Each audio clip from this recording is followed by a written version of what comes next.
Easy money, కష్టం కలగొద్దు, లక్షల రూపాయల లాభం రావాలి, రాత్రికి రాత్రే కోటీశ్వరంలోకి పోవాలన్న ఆరాటం.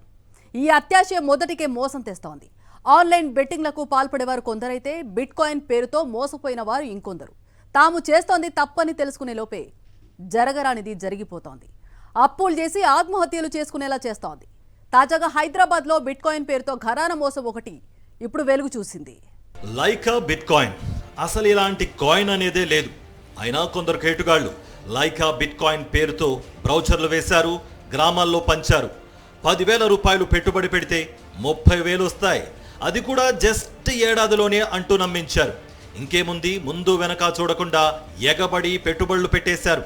హైదరాబాద్ సిటీ శివార్లోని కీసర పోలీస్ స్టేషన్ పరిధిలో కొందరు కేటుగాళ్లు లైకా బిట్ కాయిన్ పేరుతో ఓ వెబ్సైట్ ఓపెన్ చేశారు. పెట్టిన పెట్టుబడికి ఏడాదిలోనే 3 లాభం వస్తుందని నమ్మించారు. లైకా బిట్ కాయిన్ మంచి లాభాలిస్తుందని నమ్మిన శ్రీరంగం, వీరేంద్ర, బ్రహ్మచారిలు వేలకు వేలు పెట్టుబడి పెట్టారు. ఏడాది గడిచిన ఆ పెట్టుబడికి లాభాలేవి అని ప్రశ్నించేసరికి పత్తా లేకుండా పోయారు. మోసపోయాం అని గుర్తించి పోలీసులను ఆశ్రయించారు బాధితులు. శ్రీరంగం, వీరేంద్ర, బ్రహ్మచారిలు ముగ్గురు కలిసి 11 లక్షల రూపాయలు పెట్టుబడి పెట్టారు. వీళ్లే కాదు, బయటకు చెప్పుకుంటే పరువు పోతుందని పోలీస్ స్టేషన్ గడప తొక్కని వారు ఎంతో మంది ఉన్నారని చెప్తున్నారు. వీళ్ళు 10,000, 20,000 రూపాయలు పెట్టుబడి పెట్టినోళ్లు వందలు, వేల మంది ఉంటారని చెప్తున్నారు. ప్రస్తుతం లైకా బిట్ కాయిన్ వెబ్సైట్ కూడా పనిచేయడం లేదని, దాన్ని మూసివేశారని, మా డబ్బులు మాకు ఇప్పించాలంటూ కీసర పోలీస్ స్టేషన్లో కంప్లైంట్ చేశారు బాధితులు.